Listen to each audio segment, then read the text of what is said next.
लड़ाई उस समय जब ऊंच नीच का बहुत ज़्यादा वो चल रहा था, भेदभाव था बहुत ऊंच नीच का, छोटी ऊंची बड़ी जाति का। तो उस समय इन्होंने समाज के लिए वो काम किया था कि ऊंच नीच को खत्म करने के लिए। दलित नेता है चंद्रशेखर आजाद, जिन्होंने एक बात तो टिप्पणी में कर दी थी कि वही रविदास मंदिर, देवनगर के रविदास मंदिर को कहा था जहाँ पर हिंदू देवी देवता क्यों कहते हैं उसको? किसी को ठाकुर नेता क्यों नहीं बोलते, किसी को ब्राह्मण नेता क्यों नहीं? कुछ और हो दूसरा तो एकदम भीड़ लगा लेंगे, पर जब गुरु महाराज या बाबा साहब की बात आती है तो कोई निकल के बाहर निकलने एक साथ रहो मिलके।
मैडम ये 648वीं जयंती है हमारी गुरु रविदास जी की, और 1970 से हमारी झांकियाँ निकलनी शुरू हुई है मादीपुर से। चल तो बहुत पहले से रही है, लेकिन हमारे मादीपुर से 1970 से ये चालू हो गई थी झांकी निकलनी यहाँ से। और हमारे गुरु रविदास जी का वो जन्मोत्सव हम बड़ी खुशी से बनाते हैं और धूमधाम से हर बार इसी तरह बना के चलते हैं हमेशा। सर सवाल ये है कि कई लोगों का प्रश्न ये उठता है कि हमेशा की जो रविदास जी है उनका जन्म उत्सव मनाया क्यों जाता है? ये तो देखो क्या है कि इन्होंने एक समानता की लड़ाई लड़ी उस समय जब ऊंच नीच का बहुत ज़्यादा वो चल रहा था, भेदभाव था बहुत ऊंच नीच का, छोटी ऊंची बड़ी जाति का। तो उस समय इन्होंने समाज के लिए वो काम किया था कि ऊंच नीच को ख़त्म करने के लिए, इसलिए हम इनका जन्मदिन मनाते हैं।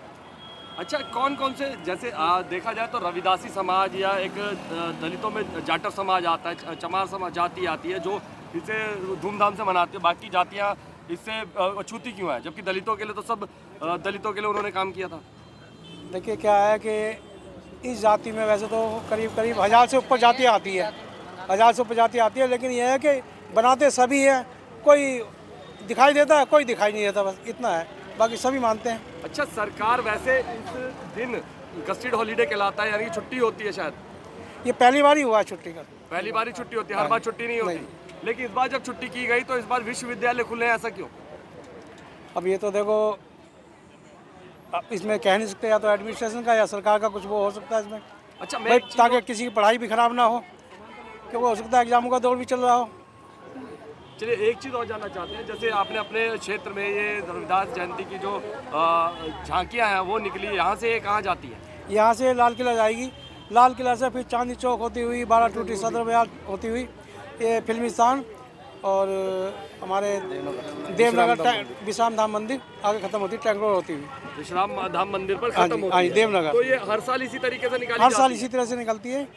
अच्छा, जो हम आपके जो दलित नेता है वो सिर्फ एक वाल्मीकि समाज अक्सर ये कहता रहता है कि हम क्या कहते हैं, जैसे वाल्मीकि जयंती निकालते उसमें रविदास जयंती पर भी साथ खड़े होते हैं, लेकिन इस बार कोई दिखाई नहीं दे रहा। नहीं थे, सभी थे, सभी समाज मादीपुर के अंदर एक एकता है बहुत ज़्यादा, सारे जितने भी समाज सब में। यहाँ मादीपुर में क्या है कि यहाँ जो बढ़िया होते हैं, अगर ऊंची जाति वाले वो भी हमारे साथ खड़े हुए होते हैं। अच्छा, कहीं ना कहीं देखा जाता है कि ये राजनीतिक मुद्दे को लेकर लोग यहाँ पर पहुँचते हैं, लेकिन सामाजिक नहीं। नहीं, हमारे यहाँ जब भी जयंती निकलती है सामाजिक ही वो होता है, राजनीतिक से कोई मतलब नहीं है हमारा, सिर्फ सोशल से समाज से ही वो होता है। सारे समाजों के प्रधान होते हैं यहाँ पे, हम सबका स्वागत भी करते हैं, वो भी हमारा स्वागत करते हुए। आप रविदास जयंती मना रहे हैं? ये 54 वर्षों से 54 वर्ष आपको रविदास जयंती मना रहे हैं? हाँ जी। लेकिन देखा जाए कि रविदासों के मंदिर में भी आज भी भगवानों की मूर्तियां लगी हुई है, जबकि वो खुद पाखंडवाद अंधविश्वास के खिलाफ है। देखिए, मंदिरों की बात एक अलग है, लेकिन अब हमारी झांकी में देखो, इसमें तो खाली हमारे गुरुजी की फोटो है, इसमें कोई भगवान या कोई और नहीं है था।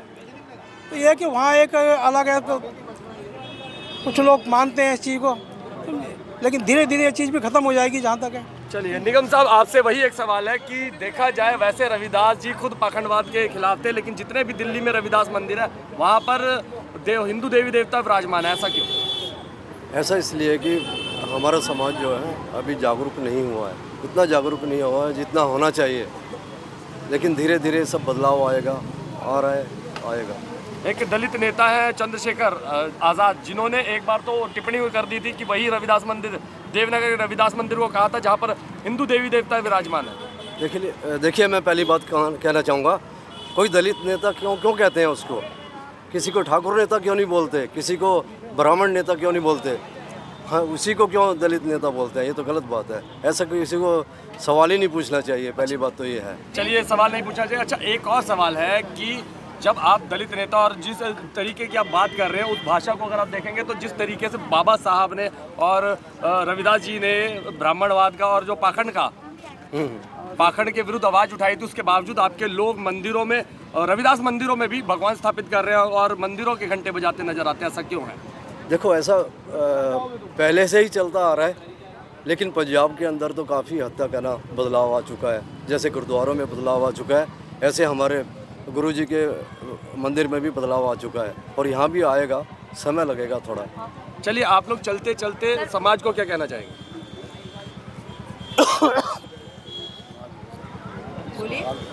समाज को हमारा यही संदेश है कि सब हमारे प्रेम भाव से रहें, और हमारे जितने भी हमारे पूर्वज रहे हैं, जिनके उन्हीं के आदर्शों पे चलें, किसी पाखंडवाद या ऐसे जो गलत विचारधारा है उसको ना अपनाते हुए सबको इकट्ठा लेके चलना चाहिए।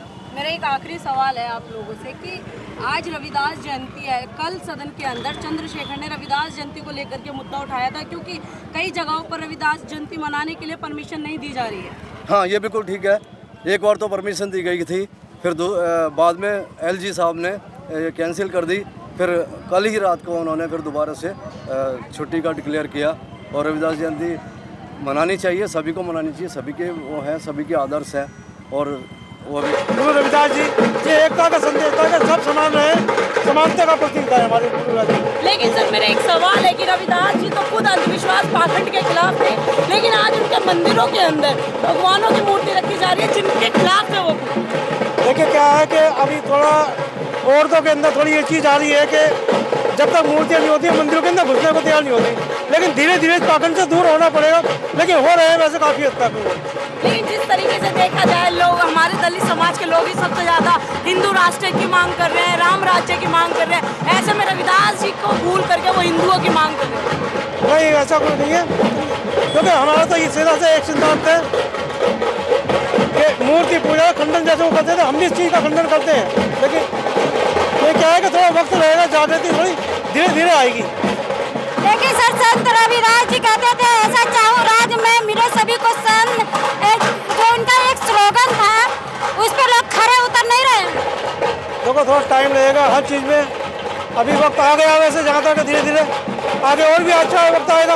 आज का जो समय है लोगों को छीन के खा रहे हैं, लेकिन संत शिरोमणि रविदास जी कहते हैं सभी को अन्न मिले।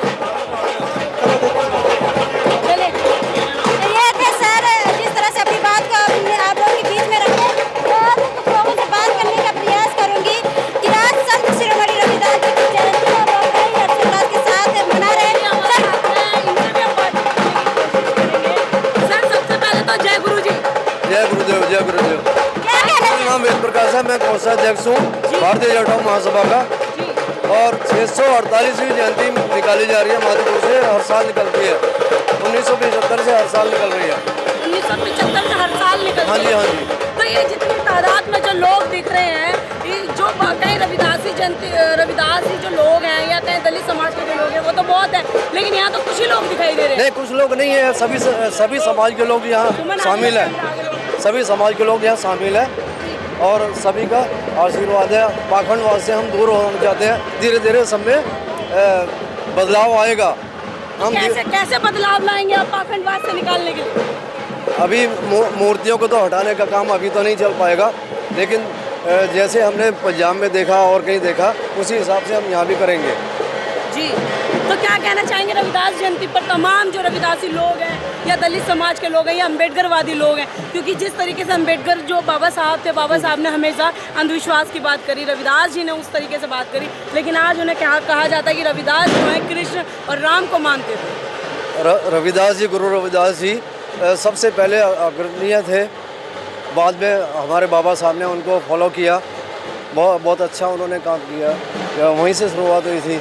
आज से 648 साल पहले इन्होंने शुरुआत की थी। हम चाहते हैं कि है ना इसको आगे बढ़ाया जाए और अंधविश्वास से दूर हटे सब लोग, धीरे धीरे हम इसमें कार्य कर रहे हैं। लेकिन देखा जाए कि महिलाएं जो पाखंडवाद में ज़्यादा हैं वो आज यहाँ पर दिखाई दे रही हैं, मगर रविदास के लिए भी वो कितनी समर्पित है वो भी दिख रहा है।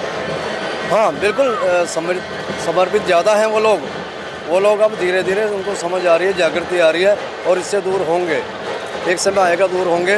जैसे 14 अप्रैल आती है उसमें सब लोग शामिल होते हैं और ये इसमें भी अब सब लोग शामिल होने लगे हैं। तो कुछ कहना चाहेंगे चलते चलते समाज को? समाज को मेरा यही संदेश है, सब आगे बढ़े और अंधविश्वास से दूर हो, ज्ञान की बातें करें, अंधविश्वास से दूर रहें। ये नज़ारा बहुत और भी कुछ लोग हैं, मैं उनसे बात करूँगी। यहाँ पे ये नज़ारा बहुत सुंदर है और हर साल की तरह श्री रविदास गुरु का जन्म महोत्सव के लिए लाल किले तक रैली निकलवाई जाती है। सर क्या कहना चाहेंगे, आज संत शिरोमणि रविदास जी की जयंती बड़े ही हर्षोल्लास के साथ यहाँ पर? भारतीय जाट महासभा हर वर्ष के भांति हमेशा रविदास जी की जयंती धूमधाम से मनाती है। और जो ये कहा जाता है कि गुरु महाराज जी मूर्ति पूजा करते थे, ऐसा कुछ भी नहीं है। उनका कहने का मतलब कुछ और था। जैसे मन चंगा कटौती में गंगा, इन्होंने हाथ दिखा दिया। उनका मतलब था जहाँ भी रहोगे मन साफ होना चाहिए, वहीं गंगा है, पर इन्होंने हाथ दिखा दिया। संत शिरोमणि रविदास जी कहते थे, ऐसा चाहूँ राज में मिले सभी को, बड़ा सब संग रहे, रविदास रहे प्रसंग। लेकिन लोग इस बातों पे खरे नहीं उतर रहे हैं, नहीं उतर रहे, क्योंकि जाति को तो वो खत्म करना चाहते थे और जाति में हम लोग बटे हुए हैं। यहाँ ढेरों जातियाँ हैं पर सब गुरु महाराज को समझने की कोशिश नहीं करते और आडंबरों में अपने व्यस्त हैं।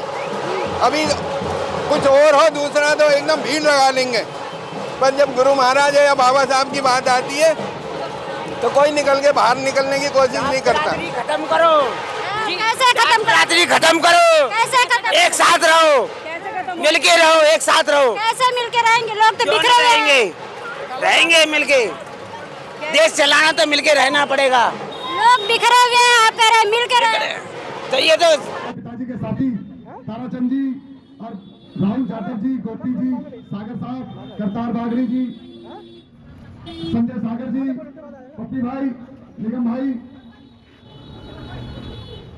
हमारे तमाम बड़े बुजुर्ग नौजवान साथी, तमाम सबको आज की तारा प्रधान जी का पहले मुकेश भाई मेरे पिताजी के साथी हैं। तारा प्रधान जी हमारे, हम सब मिलकर आज संजय पासवान जी, पूरा परिवार मादीपुर का बीजेपी कांग्रेस आम पार्टी छोड़कर गुरु रविदास जी के चरणों में एक साथ खड़ा है। ये हमारा संस्कार, ये हमारा प्यार है जो गुरु रविदास जी ने सिखाया है कि तमाम दलित रविंद्र भाई एक साथ होने चाहिए। ये असली ताकत है, हमारी पहचान है और हमें इसी पहचान को, इसी ताकत को लेकर चलना है। चुनाव तो 5 साल में एक बार आते हैं, वो तभी लड़ेंगे टीकवाल साहब, 5 साल में एक बार, पर एकता के साथ तमाम दलितों की बात हो, अम्बेडकर साहब जी का कोई भी जन्म उत्सव हो, कोई भी दिन हो, तमाम दलितों को एक ही छतरी के नीचे, एक ही साथ, एक ही झंडे के नीचे एक साथ खड़ा होना चाहिए। जैसे आज दीवान जी, मुकेश जी, पप्पी भाई, गुरु रविदास जी की जयंती पर हम सब एक साथ खड़े हैं, तमाम नौजवान साथी, हमारे बुजुर्ग, ये है एकता मिसाल मादीपुर जय जय कॉलोनी के लिए। जो हमारी ताकत है, हमारी पहचान है, ये बना के रखनी है आपने हमने पास। सबसे पहले गुरु रविदास जी का धन्यवाद, जो हमें वो संस्कार, जो रास्ता दिखा के गए, उस रास्ते पे चलना है, सबको साथ लेके चलना है। जहाँ दलितों की बात आ जाए, सबको एक साथ एक झंडे के नीचे और रोड पे एक साथ खड़े रहना है। धन्यवाद। जय हिंद, जय भारत। वाणी का ग्रहण करें, अपने अंदर उसको समाहित करें, उनके द्वारा दिए गए वचनों को अपने जीवन में, अपने चरित्र में हम उनको समाहित करें। पूरा समाज मिलकर भव्य रूप से इस जयंती के कार्यक्रम को मनाए, ऐसा मेरा आग्रह यहाँ की मैनेजिंग कमेटी से है, यहाँ के माननीय अध्यक्ष दीवान जी से है कि पूरे समाज के साथ मिलकर हम इस जयंती को बहुत ही भव्य रूप से आने वाले समय में हम मनाते जाएंगे। भाई जेपी जी ने बहुत सुंदर बात कही कि राजनीतिक विषय जो है वो चलते रहते हैं, परंतु समाज में जब हम अपने गुरुओं को, अपने ऋषियों को, अपने मनीषियों को जब हम याद करते हैं तो उसमें हम सब एकत्रित आकर उसको करेंगे तो हमें बहुत ही आनंद आने वाला है। पूरा समाज समरस होकर इस कार्यक्रम को मनाए, आने वाले समय में भव्यता इसकी बढ़े। हमने देखा किस प्रकार से महाकुंभ में पूरी दुनिया ने देखा 45 करोड़ सनातन एकत्रित आया है, उसी प्रकार से इस कार्यक्रम को भी हम भव्य रूप से इस समाज के जितने भी घटक हैं और आसपास की जितनी भी कॉलोनी है, क्योंकि ये मंदिर जो है अपने आप में एक वैशिष्ट्य रखता है, तो इस प्रकार से आसपास के जितने भी इलाके हैं सभी जगह से हम बहुत भारी मात्रा में यहाँ उपस्थित होकर अपने गुरु के चरणों में शीश नवाएं और उनकी वाणी का अपने हृदय में, अपने जीवन में, अपने चरित्र में पालन करें। तो मुझे लगता है कि उन गुरु के प्रति हमारी सच्ची श्रद्धांजलि होगी। इतनी बात कहकर मैं अपनी वाणी को विराम देता हूं। धन्यवाद। माने में आपने भक्ति करके प्रभु की प्राप्ति करी, ऐसे संत शिरोमणि गुरु रविदास जी के आज शोभा यात्रा यहाँ से निकलने जा रही है, आपने उस पर अपनी बात रखी, आपका बहुत बहुत धन्यवाद। हमारे बीच में संजय गिरोवर जी भी हैं, मैं उनसे भी निवेदन करूंगा कि आप भी शब्दों द्वारा अपनी बात को रखें। भाई संजय गिरोवर जी। आज बड़ा अच्छा दिन है, जो हमारे शुभ दिन है बहुत, जो हमारे संत रविदास जी का जयंती है। हमारे जेपी भाई ने बड़ी अच्छी बात करी कि ये परिवार है मादीपुर, एक जो परिवार की तरह हम मिलते हैं और इस उत्सव को बड़े मिलजुल के बड़ी धूमधाम से मनाते हैं। संत रविदास जी की वाणी हर जगह है, गुरु ग्रंथ साहिब में भी है और सब जगह उन्होंने अपना योगदान दिया हुआ है। उन्हीं की वाणी से हम आगे उनके लक्ष्य कदम पे चलते हैं, उनसे बड़ा सीखने को मिला। उनके हर जीवन के हर पड़ाव पे उनकी वाणी हमारे लिए काम आती है। हम उनसे हमारे को हौसला मिलता है, उनकी वाणी सुन के हमारे को रास्ता मिलता है, दिशा मिलती है कि हमें कौन सी दिशा में चलना चाहिए। कई बार हम भटक जाते हैं, कई बार हम घबरा जाते हैं, तो वो जब हम पढ़ते हैं उनकी वाणी तो हमें रास्ता दिखता है। हम इनको कोटि कोटि नमन करते हैं और मैं बड़ा, हम ये जो उत्सव बनाते हैं मिलजुल के, तो बड़ा दिल खुश और सारे मिलके हम इसको नमन करते हैं। जय हिंद। बहुत बहुत धन्यवाद भाई संजय गिरोवर जी। हमारे बीच में डॉक्टर ए अंसारी जी भी हैं। आपका मादीपुर के अंदर ही क्लिनिक है, रहता है। कोई भी कार्य, छोटा कार्य हो, कोई बड़ा कार्य हो, बाहर से कोई बच्चा पढ़ने आता है। और सभी को जय भीम। हम हर साल संत शिरोमणि गुरु जी की जयंती मनाते हैं, बड़ी अच्छी बात है, मनाना चाहिए, क्योंकि हमारे महापुरुष हैं और उन्होंने ऐसा रास्ता बताया है हमें, जो उस पर हमें चलकर सफलता की सीढ़ी चलते रहेंगे। लेकिन इसमें एक बात मैं ये कहना चाहता हूँ कि हमारे जन्मदिन तो आज है माघ पूर्णिमा को, लेकिन बाकी जो 364 दिन है उनके बताए हुए रास्ते पर चलने की कोशिश करें, ताकि हमारी सफलता की सीढ़ियाँ और तेजी से आगे बढ़े, ताकि हमारी तरक्की हो, हमारे बच्चों की तरक्की हो, हमारे समाज की तरक्की हो। और मैं यही निवेदन है कि उनके बताए हुए रास्ते पर चलने की कोशिश करें। धन्यवाद। बहुत धन्यवाद। शिरोमणि गुरुदास रविदास जी महाराज की, बोलो रविदास जी महाराज की। मेरे समक्ष भारतीय जाटव महासभा के प्रधान, बहुत ही सम्मानित आदर के योग्य दीवान जी, तमाम उनका मंत्रिमंडल, भारतीय जाटव महासभा के सभी लोग, 36 बिरादरी के लोग, मेरे बड़े भाई श्री जेपी पवार जी, आदरणीय साथियों, गुरु रविदास जी महाराज के 648वें प्रकट दिवस पर आज हम मादीपुर बी ब्लॉक के अंदर रविदास मंदिर पर इस प्रांगण के अंदर सम्मिलित हुए हैं। मैं सबसे पहले तो हमारे प्रधान दीवान जी का धन्यवाद देता हूं, इन्हें बधाई देता हूं, समग्र भारतीय जाटव महासभा को बधाई देता हूं जिन्होंने इतनी भव्य यात्रा का आयोजन किया। इसी के साथ हम सदैव प्रयास करेंगे, रविदास जी महाराज के मार्गों पर चलने का हमेशा प्रयास करेंगे।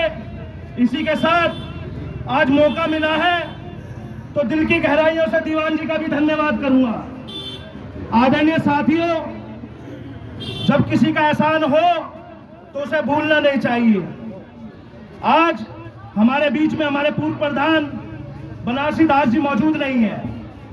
मैं पैदा भले ही रैगर समाज के अंदर हुआ हूं, पर भारतीय जाटव महासभा की वजह से ये भास्कर भौरीलाल शास्त्री रोटी खा रहा है।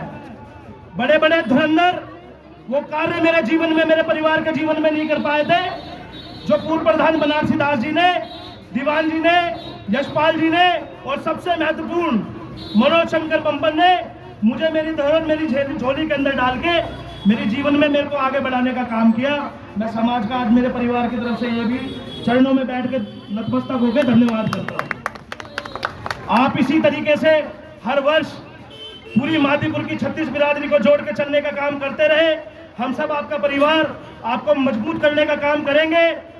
अंतिम अपनी वाणी को विराम देने से पहले मैं सभी साथियों से भी प्रार्थना करता हूं, स्वर्गीय भौरीलाल शास्त्री जी के निवास स्थान पर आप लोगों के लिए स्वागत की व्यवस्था करिए, कोई भी साथी वहां से ना जाए। आप सभी का धन्यवाद। बोलो गुरु रविदास जी महाराज की, बोलो गुरु रविदास जी महाराज की, बोलो भारतीय जाटव महासभा की। धन्यवाद। जय हिंद, जय भारत, जय श्री राम। सोनकर जी हमारे बीच में, हमारा जो सोनकर समाज है सी ब्लॉक में, आप उसके प्रधान हो। नरेश भाई का भी सोनकर समाज का स्वागत करते हुए, नरेश जी भाई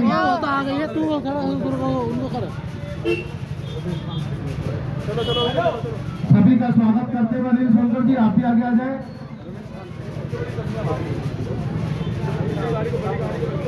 प्रधान जी स्वागत करते हुए सोनकर समाज के प्रमुख व्यक्तियों का काम करते हैं, उनके लिए उनकी सेवा करते हैं, उनके लिए अलग शेड्यूल समाज यहाँ पर बहुत सारी है। जितना ये लोग करते हैं इतना कोई भी नहीं करते। प्रोग्राम करते हैं, लोगों को बुलाते हैं। मैं इनसे पास से बहुत कुछ हूँ। कम से कम हमारे छोटी समाज के लोगों को जोड़ने की कोशिश करते हैं। हम लोग इनके पास आते हैं केवल इसीलिए आते हैं, इसलिए हमें भूलते नहीं है कि छोटे मोटे प्रोग्राम में मुझे बुलाते हैं तो आता हूँ। मैं आप लोगों का सबका जाटव समाज का ज़्यादा दोस्त है, इसलिए स्वागत करता हूँ। ये बाबा साहब का प्रोग्राम को भी बहुत अच्छे तरीके से निभाते हैं, तो बाबा साहब ऊँचे करते। धन्यवाद आपका। सभी का भारतीय जाटव महासभा का और सभी आनंद अतिथियों का सम्मान के साथ नमन करते हुए मैं बताना चाहता हूँ कि गुरु रविदास जी ने जो बातें कही वो शायद भारत की धरती पे ऋषि मुनियों, विद्वानों और साधु संतों ने नहीं कही, जो बातें रविदास जी ने कही हैं। रविदास जी ने कहा, रविदास न छोड़े सुर सुरी फेंके सब परिवार, और आप परे औंधी भूमि तू सब संसार। ये कभी ऐसे काम नहीं करने चाहिए जो आप कहीं नशे में पड़े हों और लोग आप पर थूके। काम करो तो ऐसा करो जो आपका नाम हो। रविदास जी ने ऐसी कामना की जो समाज में समानता की बात करती है। ऐसा चाहूँ रात में मिले सबन को, ऐसा चाहूँ रात में मिले सबन को, छोटे बड़े सब समूह बसे, रविदास रहे प्रसन्न। अच्छी कहानी प्रचलित है और आप उस धरती पर होकर आए हो काशी की, और गंगा जी नहा करके आए हैं, तो आपका बहुत बहुत धन्यवाद। और आपने आराम ना करते हुए अपना कीमती समय हमारे को दिया।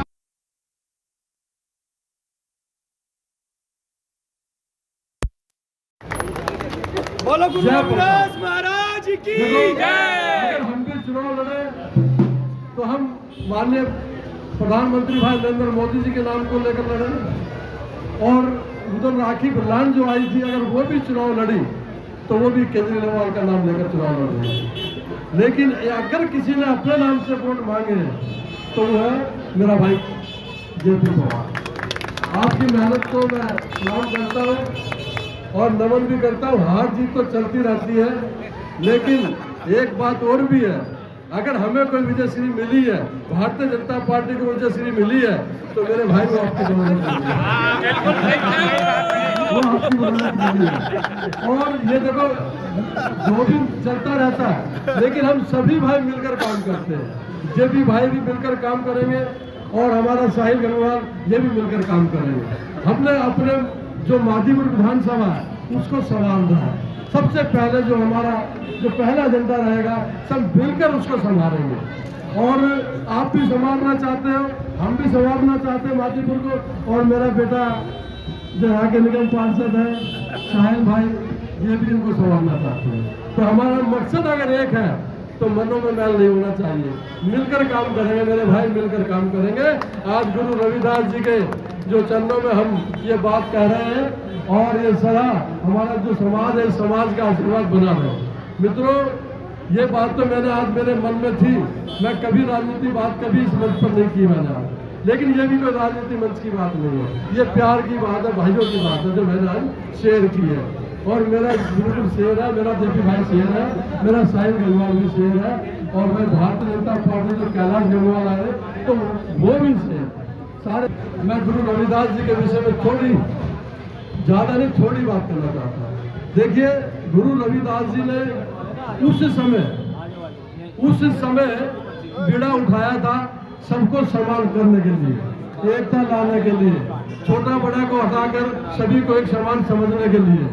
रविदास जी जिस समय उन्होंने जन्म लिया और जिस पावन भूमि पर उन्होंने जन्म लिया, तो उन्होंने जन्म लेते ही जिस प्रकार से एक समाज का जो कल्याण किया, आज वो समाज हम सब मिलकर खड़े हैं, ये उसका प्रतीक है। हम सभी साथ मिलकर खड़े हैं। बताते हैं गुरु रविदास जी के उस समय में एक राजा हुआ करता था, उसके मन में आया कि भाई मुझे भी भक्ति में लीन होना चाहिए, लेकिन वो कहते हैं कि बिगर गुरु के भक्ति में कोई बढ़ नहीं सकता, ये एक सत्य है। तो उन्होंने भक्ति यानी गुरु की खोज की और अपने सभी साथियों को कहा, सभी दरबारियों को कहा कि ऐसे संत की तलाश की जाए जिसको मैं अपना गुरु बना सकूं। तो उन्होंने जब तलाश होने के बाद तो उनके सभी दरबारियों ने बताया कि संत रविदास जी है और वो ऐसे संत हैं जो सबका कल्याण चाहते हैं, सबका भला चाहते हैं, आप उनको गुरु बनाएं। जब उनको गुरु बनाने के लिए वहाँ जब राजा को पता लगा कि वो किस जाति से, तो राजा को संकोच हुआ कि ये इस जाति के हैं, मैं इनको मैं अपना गुरु अगर बनाऊंगा तो मुझे बाकी लोग जो अन्य समुदाय के वो क्या कहेंगे। जब ये सोच आई तो उन्होंने उस बात को टाल दिया, लेकिन उनके मन में एक जिज्ञासा थी कि भाई मुझे प्रभु दर्शन करने हैं, हर हालत में करने हैं, लेकिन प्रभु दर्शन तब तक नहीं हो पाएंगे जब तक आप गुरु नहीं बनाएंगे। आखिर में जब उनको रहा नहीं गया तो एक दिन वो जाकर संत रविदास जी के आश्रम में पहुंचे और उन्होंने उनको नतमस्तक किया और उनको गुरु माना। और उन्होंने कहा, हे गुरु जी, मैं आपके दर्शन करने के लिए आया हूँ, मुझे ज्ञान दो और मुझे साक्षात भगवान के दर्शन कराओ। उन्होंने कहा कि जिस चमड़े के वो काम कर रहे थे उस समय जूती गाड़ रहे थे, तो उनका जो चमड़े का जो पात्र रखा हुआ था उसमें चमड़ा भिगो रहे थे, तो उससे एक जल निकाल कर और उन्होंने उनको दिया, बोला इसको ग्रहण करो, इसको पियो, आपको आत्म ज्ञान मिलेगा। अब राजा ने देखा कि ये चमड़े का इसमें डुबोया हुआ था, ये मुझे पिला रहा है, तो उसने चलू तो बनाई, यानी कि दोनों हाथ तो जोड़े और उसमें चलू लिया, लेकिन वो गुरुजी तो देख ही रहे थे, उन्होंने दे ही दिया था, लेकिन वो चलू ना पीकर वो उन्होंने अपने वस्त्रों में डाल लिया, यानी कि बाहर तो डाला नहीं, तो ऐसे चलू करके अपने वस्त्रों में डाल लिया। अब वस्त्रों में डालने के बाद गुरुजी तो गुरु थे, तो अंतर्यामी थे, लेकिन उन्होंने कुछ नहीं कहा, वो चले गए जी। और जाने के बाद उन्होंने देखा, भाई जाकर रानी ने पूछा भाई क्या ये कपड़ों में दाग कैसा है, बोला ऐसे ऐसे बात हुई है, बोला मैंने भाई मैं पी नहीं पाया उस जल को और वो चमड़े से भिगोया हो, तो ठीक है। अब रानी ने उसको छुड़वाने की कोशिश करी तो दाग नहीं छुट रहा था। जब आखिर में दाग नहीं छुड़ा तो धोबी को बुलाया, धोबी को बुलाने के बाद धोबी के कहा इस दाग को छुड़ाओ जो कुर्ते पे लगा हुआ। जब उसको वो छुड़ाने लगे तो उनसे भी नहीं छुड़ा। आखिर में एक 10 साल की धोबी की एक बच्ची थी, उस बच्ची को बुलाया धोबी ने और ये कहा कि बेटा इस दाग को छुड़ाओ, और ये ऐसे नहीं छुड़ेगा, इसको चूसना होगा, इसको चूसना होगा। अब जब चूसने लगी है तो बिटिया ने चूसा, और चूसने के बाद उसको चूसने के जैसे चूसा तो उसको आत्मज्ञान हुआ, तीनों लोगों का ज्ञान हुआ, वर्तमान भूतकाल सारे तीनों लोगों का उनको ज्ञान हो गया। जब ये चर्चा राजे तक पहुंची कि एक ऐसी बच्ची जो 10 साल की बच्ची है, उसको ऐसा ज्ञान हुआ है, जो आध्यात्मिक ज्ञान भी हुआ उसको, और तीनों लोगों का इसको ज्ञान हुआ। तो राजा से रहा नहीं गया, राजा उनके पास गए और जाने के बाद उन्होंने कहा, हे बच्ची धन्यवाद आपका, मैं धन्य हो गया आपके ज्ञान को देखकर, लेकिन ये ज्ञान मिला कैसे आपको? बोले ये सब आपकी कृपा महाराज, मेरा इसमें कोई ज्ञान का कोई वो नहीं है, इसमें जो भी मिला आपकी कृपा से मिला। बोला वो कैसे? बोला जब आपका कुर्ता धुलने के लिए यहाँ आया था, तो जब वो नहीं धुला तो मैंने उसको दांतों से पीस कर उसको चूसा, और चूसने के बाद मुझे आत्म ज्ञान मिला। राजा की मति मारी गई थी, राजा को समझ में आया कि मैं ऐसा अमृत पीने से वंचित रह गया, और उन्होंने बड़ा पश्चाताप किया। जाने के बाद वो सीधे रविदास महाराज जी के पास पहुंचे, और जाने के बाद कहा, महाराज वो जो मेरे को दिया था उस पात्र से निकाल कर मुझे एक बार और दे दो, मेरी गलती हो गई थी, मैंने उसको पिया नहीं था। रविदास जी कहने लगा, देखो बच्चा राजन, वो मेरी शक्ति थी, मेरी भक्ति की शक्ति थी जो मैंने आपको दिया था, लेकिन अब आपको खुद भक्ति करनी होगी और शक्ति पैदा करनी होगी, तब आपको ये अमृत मिल सकता है। कहते उस राजा ने उसी टाइम संन्यास ले लिया था, और गुरु को अपना गुरु मान कर रविदास जी को उनके चरणों में उनकी सेवा की है, और बताते बाद में उन्हें भी भगवान के दर्शन हुए थे, गुरु रविदास जी के द्वारा उनके दर्शन हुए थे। ऐसे गुरु रविदास जी के आज दर्शन इस मेरी माधीपुर जो जाटो महासभा है, इन्होंने जो मुझे कराया, मैं नतमस्तक होकर गुरु जी के चरणों में प्रणाम करता हूँ। और सभी जो इस आयोजन में लगे रहते हैं, मुझे मैं देख रहा 35 साल मुझे हो गए भाई साहब इस सभा पे आते हुए, 35 साल 35 साल हो गए, और 35 साल से आने पर मैं धन्य हो गया। मुझे कौन जानता था, मैं देख माधीपुर में एक यादव समाज में पैदा हुआ एक बच्चा हूँ, छोटा बच्चा, मेरा कोई वर्तमान नहीं, कोई भूतकाल नहीं, मेरा कोई राजनीतिक परिवार नहीं, लेकिन उसके बाद भी अगर मुझे इतना कोई प्यार मिलता है तो सब गुरु रविदास जी की कृपा है, इनका आशीर्वाद है। तो मैं हनुमान जी बुलाए जी, मेरा आदर्श है, आप भी आए, मैं आपके चरणों में प्रणाम करते हुए।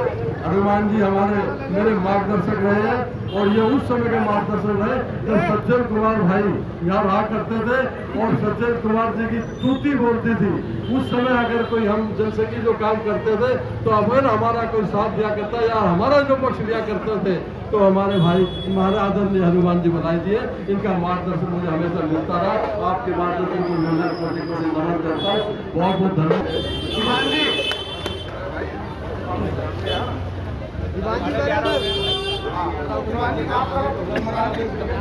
जगदीश रुपये जी का पूर्व प्रधान ताराचंदी स्वागत करते हुए अभिनंदन करते हैं। हाँ, जगदीश रुपये जी हमारे बहुत पुराने संस्था से जुड़े हुए हैं, ताराचंदी से खुशहाल बोले जी, आप उनका स्वागत करें। ठाकुर दास जी, ठाकुर पप्पी है, ठाकुर भाई मास्टर जी स्वागत करें। ठाकुर दास जी, ठाकुर दास जी आपके आओगे।